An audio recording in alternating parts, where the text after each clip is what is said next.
Voici C3, qui est une vertèbre cervicale type. Vous voyez que le corps est allongé transversalement. Vous avez la face supérieure et la face inférieure qui sont légèrement inclinées vers le bas. Le corps des vertèbres cervicales est moins volumineux en comparaison des autres vertèbres du rachis. En effet, plus on descend dans le bas du corps, plus les vertèbres vont supporter de poids, et par un phénomène qu'on appelle le remodelage osseux, elles vont devenir beaucoup plus volumineuses. La particularité de ce corps, c'est qu'il présente deux apophyses unciformes, c'est-à-dire en forme de crochet, et qui va permettre d'accompagner les mouvements de flexion et d'extension, et de limiter les mouvements de flexion latérale de la tête.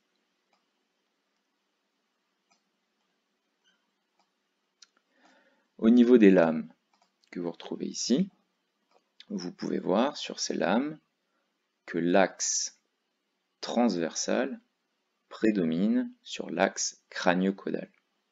Elles sont plus larges que hautes.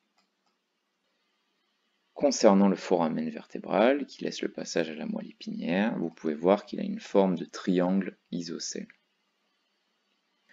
Concernant les apophyses transverses,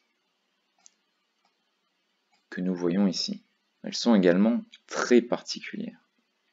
Elles sont percées de ce qu'on appelle un foramen transversaire ou un foramen transverse. Ces apophyses transverses possèdent deux tubercules, un tubercule antérieur et un tubercule postérieur. D'un point de vue embryologique, le postérieur est la vraie transverse. Les deux tubercules se rejoignent pour former un apex bifide et qui va délimiter le foramen transverse pour laisser la place aux artères vertébrales.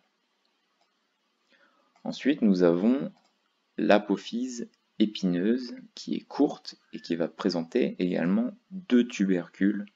On dit qu'elle est bifide, sauf dans le cas de C7.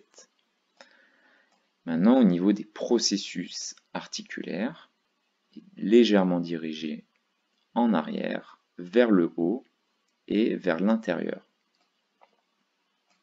Concernant les processus articulaires inférieurs, eux, ils sont dirigés en avant, vers le bas et légèrement vers le côté.